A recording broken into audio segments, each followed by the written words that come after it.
आज हम लोग एपिसोड पढ़ेंगे 26। मेरा जो सनम है ज़रा बेरा है, मैं भाई में दियाशा।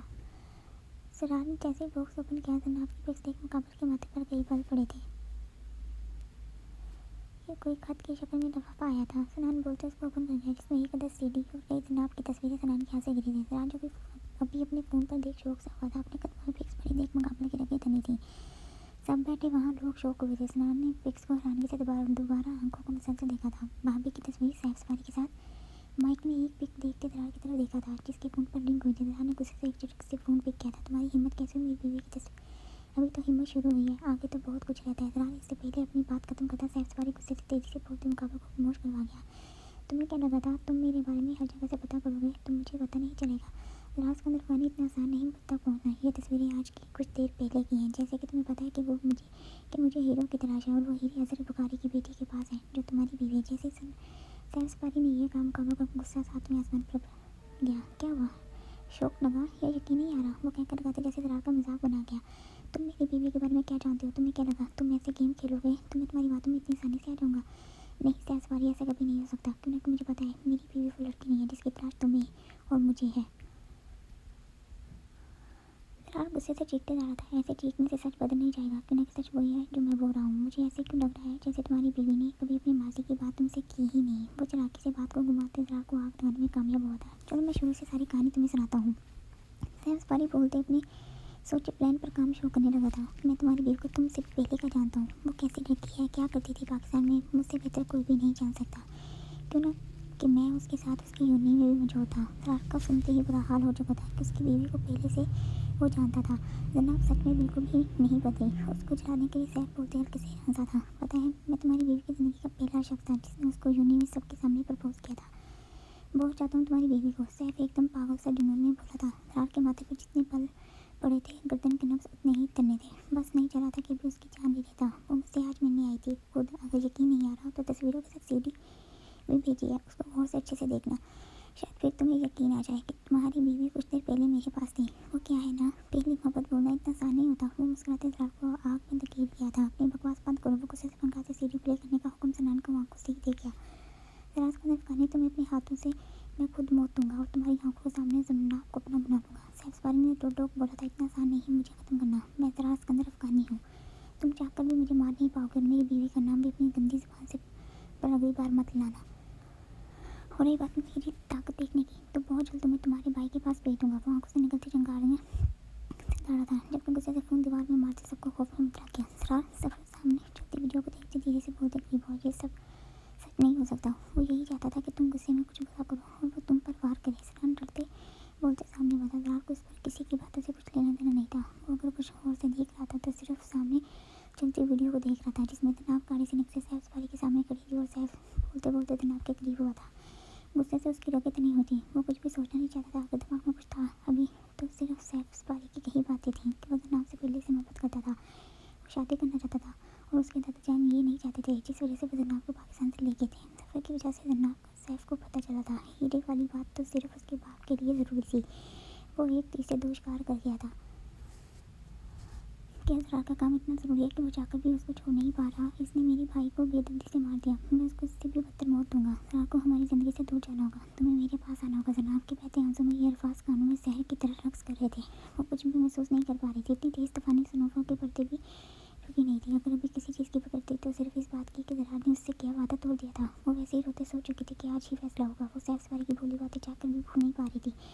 वो किसी भी कीमत पर दरार को खोलने चाहती थी। Ring ring. अभी वो वैसे इतनी तूफानी स्नोफॉल में तेजी से कदम उठाते अपने ही ध्यान में रोते सोच रही थी कि फ़ोन की आवाज़ सुन वो काम चाहते से अपने बैग में से फ़ोन लेते उठा गई थी। क्यों किया? क्यों मुझे सच नहीं बताया तुमने? आखिर क्यों? वो गुस्से से चीखी थी, जबकि आंखों से कितनी आंसू बेदर्दी से गालों से फिसलते गए थे। हाँ तुमने ठीक नहीं किया। मुझे सब कुछ पता चल गया। सैफ सफारी यहाँ है। इसका मतलब मैंने यूनि में जब शान को देखा था वो सही था। शाहद शान लोग भी यहीं मेरे पास हैं।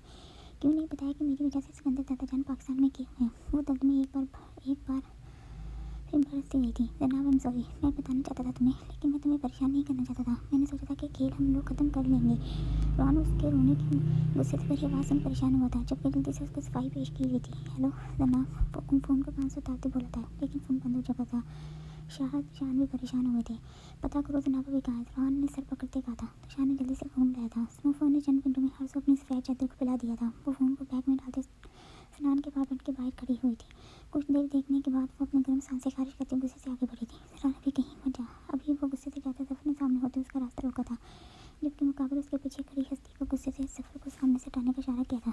सनान ने देखते ही बड़बड़ाया, जबकि सब दोस्तों ने शोर से एक दूसरे की तरफ देखा था। सफ़र भी हैरान हुआ था। जनाब धीरे से उसके अंदर आई थी। जैसे टिकट पर नजर पड़ी, कई गन एक साथ रखी हुई थी, जबकि ज़मीन पर मुकाबले का फ़ोन ज़मीन बहुत सुबह पड़ा था। कितने आंसू बेआवाज़ दिल में गिरे थे। वो लाल आंखों से बहते के अपने शोर के सामने खड़ी हुई थी। सनान मुकाबले बहुत धीमे से बोलते उन सबको देखा था। वो सब समझ गए थे, जबकि जल्दी से जाने के लिए आगे बढ़े थे। इन सबको बेच कर क्या हो जाएगा? ये सभी तो तुम्हारे साथ तुम्हारे गुनाहों में बराबर के शरीक हैं। मत जाओ तुम सब। यहाँ कोई खास बात करने नहीं आई, सिर्फ अपने एक सवाल का जवाब लेने आई हूँ। सना गुस्से से उन सबको देखते जबाते बोलते जरा के करीब हुई थी। मैंने हमारी शादी के बाद सिर्फ एक चीज़ मांगी थी, वादा। अगर वादा निभा नहीं सकते थे तो किया ही क्यों था? क्यों कहा था कि तुम सब बुरे काम छोड़ दोगे? मुझे सिर्फ इतना जानना है कि तुमने मुझसे वादा करने के बाद किसी को मारा? वो शख्स को बढ़ती मुश्किल से बोलते उसका गिरबान पकड़ पाई थी। वो क्या करना चाहती थी? दिमाग किसी भी तरह दिल का साथ नहीं दे रहा था। क्यों जरा तुमने मुझसे किया वादा तोड़ा? उसका इतना खामोश तरीफनकारी थी। तुम्हें अपने काम में से और मुझ में से किसी एक को चुनना होगा। वो हिचक से उसको छोड़ते चाहिए थे। सब दोस्तों ने शौक से देखा था। स्नान भी हैरान हुआ था। तुम सब जाओ। वो बहुत आराम से बोलते उनको रूम से जाने की इजाज़त दी गया था। वो सब उनको वैसे ही छोड़ते रूम से बाहर खड़े हुए थे। स्नान ने बहती आंखों से उसको देखा था। सैफ सफारी नाम के शख्स को जानती हो? कौन है वो? क्या मुझसे पहले कोई और शख्स सैफ सफारी तुम्हारी ज़िंदगी में आया था? वो अपना गुस्सा मुश्किल से कंट्रोल करते दबी आवाज़ में रहे, जबकि 2 कदम लेते हुए वो उसको शानों से पकड़ते अपने करीब कर गया। सन्नाम की तबीयत से याद निकली थी। उसको हद से ज़्यादा तकलीफ होती, मगर वो बर्दाश्त करने के अलावा अभी कुछ नहीं कर सकती थी। सन्नाम मुझे भी जवाब चाहिए। वो गुस्से से फड़कते चिंगारे से भड़का था, जबकि गुस्से में पूछते वो अपनी जल्दी से उसकी गालों को दबोच गया। सन्नाम को बेहद दर्द हुआ था। कितने आंसू बेमौत गिरे थे। मुझे मेरे सवाल का जवाब चाहिए। वो दिल में होने के बावजूद मजबूती से बोली थी। ने गुस्से से उसको देखते खुद से करते तक कर दिया था। सन्नाम फटकाते टेबल से लगी थी। वो एकदम गिरने से दर्द में मुद्रा हुई थी, जबकि अपने पेट पर हाथ रखते दर्द को बर्दाश्त करने की कोशिश की गई थी। सन्नाम तुम्हें कुछ बताना होगा। क्या हमारे रिश्ते में इतना सभी तुम्हें यकीन नहीं था? तुमने मुझे कुछ भी नहीं बताया। मुझे सिर्फ इतना ही जानना है, जो सैफ सफारी ने तुम्हारे और अपने बारे में कहा, क्या वो सब कुछ सच था? वो एक बार फिर से सन्नाम को अपने शिकंजे में जकड़ते खड़ा कर गया था। भूल गया था कि उसके आज करने की वजह से वो दर्द में थी। दर्द कितना बड़ा था वो खुद भी और सुनना नहीं चाहता था। उसको तो सिर्फ एक चिंगारी ने जैसे ख़त्म कर दिया था कि उसकी पहली मोहब्बत जिसको पाने की खुशी हर पल में गाए रहती थी, वो पहले किसी और की मोहब्बत में रह गई थी। तुमने उसके भाई को क्यों मारा? वो दर्द में होने के बावजूद पूछ गई। सर को हद से ज़्यादा दर्द हुआ था। वो उसके मुँह से दबक पूछते देख समझ गया था कि जनाब जानती तो थी सैफ सफारी को, ये भी कंफर्म हुआ था कि वो मिली थी। वो गुस्से से उसके बालों को अपने दूसरे हाथ में दबोच गया। जनाब ने दर्द से भरे चेहरे से मुकाबले को भीगी पर गुस्से देखा था। जनाब ने बहाते तकलीफ को महसूस करती आंखें बंद की थी। जनाब तुम्हारा एक जवाब सब कुछ बदल सकता है। बोल दो कि जो मैं कह रहा हूँ वो झूठ है। बोल दो प्लीज़ कि तुम उसको नहीं जानती। वो गंभीर लहजे में बहुत हंसती से बोलते उसको बालों से पकड़े खुद के बेहद करीब कर गया था। दोनों की गर्म सांसें एक दूसरे में उलझी थी, लेकिन अभी तो दोनों जैसे इस एहसास को दरमियान में आने देने वाले ही नहीं थे। जरार को भी दर्द हो रहा था। वो कुछ भी बर्दाश्त कर सकता था, लेकिन जनाब के दिल में उससे पहले कोई और इंसान भी रहा था। वो जैसे उसको बिल्कुल भी बर्दाश्त नहीं हो सकता था। वो जुनूनी सा उसको दर्द देती जैसे खुद को दर्द दे रहा था। आंखों में एक अलग ही पागलपन सा जनाब को नजर आया था। दोनों के जज्बात आज एक अनजान से खेलने जैसे ख़त्म किए थे। जानती हूँ मैं सैफ सफारी को बहुत अच्छे से, और जो भी उसने तुम्हें बताया है वो सब कुछ सच है। सना गुस्से में क्या बोल गई थी, उसको इस बात का बिल्कुल भी एहसास नहीं हुआ था। एक एक लफ्ज़ उसका बोला हुआ सच है। वो से बोलते समय आंखों को उसकी आंखों में गाड़ गई। सर का हाथ उसके बालों से निकला था। सर को लगा था जैसे सब कुछ खत्म हुआ हो, चली जाओ यहाँ से। वो फनकारते उसको जोर से धक्का देते एक बार फिर फेंक किया था। जनाब मुकाबले की धार को धक्के से टेबल के पास जाते ही गिरी थी। दर्द को बर्दाश्त करते अपने गले से उड़ने वाली आवाज़ को दबा गई। वो गुस्से से लाल होता एक बार फिर जनाब की तरफ रखा था। वो उसको मौका दिए बिना बाजू से पकड़ते उसको अपने साथ घसीटते घर के डोर की तरफ बढ़ा था। जनाब ने दिल से उसको देखा था, चली जाओ यहाँ से अभी कभी। वो उसको जोर से घर से बाहर धक्का देते चीखा था। सनान लोग जो दूसरे रूम में चले गए थे। सनान की धार सुन रूम से बाहर आए थे, जबकि बाहर का मंजर देख सब सदमे से शौक हुए थे। सनान की आंखें जैसे बाहर आई थी। सनान ने बेबी पलकों से उसको देखा था। कितना बेरहम हुआ था वो एक ही पल में। दिल में ये सांस काटने की तरह काम करता चुका है। वो मुश्किल से अपने सारे पकड़ी थी, चली जाओ यहाँ से, हालांकि मैं कुछ भी बुरा नहीं चाहता कि मेरे हाथों से हो। वो दिल से नम आंखों से बोलते गहरे अंदाज में बोलते डोर को जनाब के मुँह पर बंद कर दिया था। वो डोर को बंद होते डरते आंखों को बंद कर गई थी, जबकि दर्द को महसूस करते ही वो अपने पेट पर हाथ रखते पीछे को पड़ रही थी। ये क्या किया जरा तुमने? बताया भाई कितनी स्नो पर पड़ रही है, तुम ऐसे कैसे उसको यहाँ से बाहर भेज सकते हो? सनान गुस्से से बोलते उसके आगे बता, जबकि सफर पे गुस्से से जरा को गुस्सा था। उसको जरा उसको ज़रा से ऐसी उम्मीद तो बिल्कुल भी नहीं थी। ज़रा चुप कर जाओ। वो तो डॉक बोलते जैसे उसको फ़ोन कर गया था कि अभी मत उलझना। क्या मतलब है, कुछ मत बोलना। वो मेरी बहन है। स्नान गुस्से से बोलते ज़रा को छोड़ते तेज़ी से बाहर की तरफ भागा था। ज़रा सिर्फ उसको रूम की तरफ जाते थे, पीछे ही गया था कि उसको रूम में हर चीज़ को तोड़ते देख हैरान हुआ था। मत रोको उसको, अभी सफ़र से आगे जाते माइक ने सबको मना किया था। वो भी तकलीफ में और गुस्से में है क्योंकि सब कुछ सच है जो सैफ सफारी ने बोला, लेकिन ज़रा को भाभी से ऐसे बिहेव नहीं करना चाहिए था। माइक ने उसको टेबल को पाँव मारते देख सफ़र से कहा था, क्यों जनाब, क्यों? वो दिल से चीखा था जबकि गुस्से से दीवार में अपने हाथ से मुक्के मारते जैसे खुद के हाथ को कोई सजा दी गई थी। सब कुछ खत्म हो गया। आपने सब कुछ खत्म कर दिया सरार। आपने क्यों किया मेरे साथ ऐसे? वो दर्द को बर्दाश्त करते तेजी से चलते हुए थक चुकी थी, जबकि अपनी हालत को देखते हुए रोते ऊपर को मुँह करते चीखे थे। स्नोफॉल ने तकरीबन पूरी तरह अपने जाल हर सू फेंक दिया था। हर चीज़ स्नोफॉल में छुप सी गई थी। कोई भी चीज़ साफ नजर नहीं आ रही थी। जनाब का दर्द हद से ज़्यादा बढ़ा था। वो इतनी स्नोफॉल में सर्दी को ना महसूस कर रही थी, ना ही उसको याद रहा था कि उसके साथ कुछ दिन पहले ही एक और ज़िंदगी जुड़ी थी जिसके लिए ये सब ठीक नहीं था। वो वहीं बर्फ़ जैसी सफ़ेद चादर पर घुटनों के बल गिरी थी। क्या किस्मत पाई थी इसने? वो ज़रा को खोना नहीं चाहती थी। वो जिस बात से डरती थी आज वो हो गई थी। उसको जो अब मिल गया था। ज़रा ने उसमें से और अपने काम में से अपने काम को चुना था। वो दिल से रोती चली ही जा रही थी। रोने के अलावा जैसे कुछ नहीं रहा था। वो सब कुछ हारती गई थी। अब सब कुछ खत्म हो गया। वो कभी वो काम नहीं छोड़ेगा। वो कभी नहीं बदलेगा। वो ऐसा क्यों है? रोते लाल पड़े चेहरे से गई थी। जनाब क्या हुआ है? तुम ऐसे यहाँ वहाँ इधर उधर स्नोफॉल में देखते उस पर शोर को इर्द गिर्द लपेट लिया। जनाब रोते अपने पेट पर हाथ रख के नीचे को झुकती चली गई। रोहा ने सहारा देते उसको अपनी तरफ किया था। रोहा, सब कुछ खत्म हो गया। रोहा ने अपने काम को चुनकर मुझे छोड़ दिया। वो तो रोते जैसे इस बात पर ही सदमे से बुरे हाल में जा चुके थे। रोहा को समझ नहीं आई, लेकिन उसकी हालत को गैर हो गई थी। वो कुछ और नहीं सुन सकता था। तभी उसको अपने साथ लेते वो शान लोगों की तरफ बढ़ा था। शाह ने गाड़ी का डोर जल्दी से खोला था। वो उसको मार देगा। वो मार अभी वो गाड़ी के पास पहुंची थी कि जनाब की आंखें बंद हुई थी। रोहन को कुछ भी समझ नहीं आई थी। वो उसकी हालत को देखते जल्दी से उसको घर में डालते वहाँ से गया था। भाभी कहाँ है? अभी स्नान घर में मुझसे से दाखिल हुआ था कि सब दोस्त तेज़ी से उसकी तरफ लगे थे।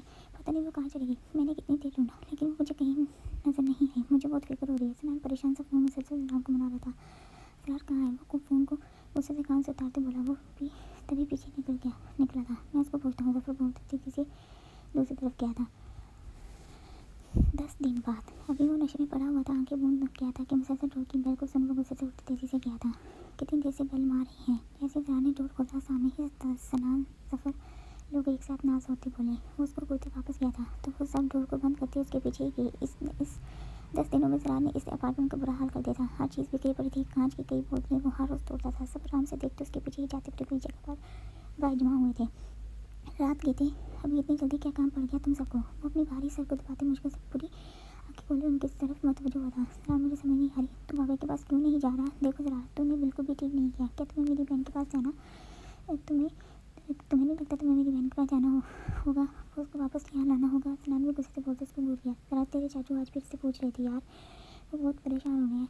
न 10 दिनों से तू ऑफिस जा रहा है और ना ही तूने एक बार भी घर का चक्कर लगाया। क्या कर रहा है तू? आपके दफा संजीदगी से पूछते करीब हुआ था। वो खुद वापस आएगी। मैं कभी भी इसके पीछे नहीं जाने वाला। जरा कब से आंखों को बंद करते बोला था। कितना पागलों की तरह उस दिन ढूंढा था जरा ने, लेकिन जनाब कहीं भी उसको नहीं मिली थी। अब मैं शुरू से खुद आप सबको बता देती हूँ। जैसे जरा ने जनाब को स्नान के घर से जाने का बोला था, वो गुस्से से बोलते रूम में जा चुका था। उसको उस पर कुछ भी समझ नहीं आ रही थी। वो फिलहाल उसको खुद से दूर रहने के लिए बोल गया था, लेकिन जैसे ही खिड़की से इतनी स्नोफॉल होते देखा, उसको अचानक से अपनी शादी की रात याद आई थी। वो अपने गुस्से को एक तरफ रखते भागा था। उसको अपनी जनाब की फिक्र थी। वो नहीं चाहता था कि उसको कुछ भी हो। जरा ने पागलों की तरह उसको हर सड़क पर ढूंढा था। वो कहीं भी उसको सुफानी स्नोफॉल में नजर नहीं आई थी। वो घर चली गई होगी। वो सोचते अपने घर की तरफ लपका था। वो सोच चुका था वो अपनी जनाब से प्यार से सब बातें क्लियर कर लेगा, क्योंकि जो भी उसकी ज़िंदगी में वो एक पास्ट का हिस्सा था और उसको सिर्फ अपनी जनाब की सच्चाई पर यकीन करना था। वो जैसे उसको ढूंढने में हरकान हुआ, दिमाग ने सैफ की बातें इग्नोर करते ठंडे दिमाग से सोचा था। वो उसको तलाश करते घर पहुंच गया था, लेकिन उसको वो वहाँ नजर ही नहीं आई थी। जरा का दिमाग दिल उलझ चुका था। वो शमीर को कॉल करते पूछ गया था, वो वहाँ भी नहीं गई थी। जरा की फिक्र और बढ़ गई थी। वो परेशान से सब दोस्तों को जनाब को ढूंढने का भूल गया था। वो इतनी तूफानी स्नोफॉल में उसको सारी रात ढूंढता रहा। उसका दिमाग जैसे माफ हो चुका था। कभी लगे कहीं सैफ ने तो कुछ नहीं कर दिया। जैसे ही अगले दिन चढ़ा, सब दोस्त सैफ सफारी के अड्डे के बाहर पहुंच गए थे। इससे पहले वो गुस्से से कुछ करता, हमदान के एक कोने जैसे उसकी ज़मीन हटाती थी। वो वहीं से गुस्से से वापस घर पर आते हर चीज़ को तहस नहस कर दिया था। वो गुस्से से हर चीज़ को ख़त्म कर देना चाहता था, जबकि जफर लोगों को भी पता चल गया था कि जनाब पाकिस्तान जा चुकी है। वो सब मुँह उठाए सिर्फ जरा को सब कुछ तबाह करते देख रहे थे। जरा तुझे क्या हो गया है? भाभी के पास जा यार, उनको वापस ले आ, उनको सब कुछ सच बता दे प्लीज़। ये हम सब तुम्हें बोल रहे हैं।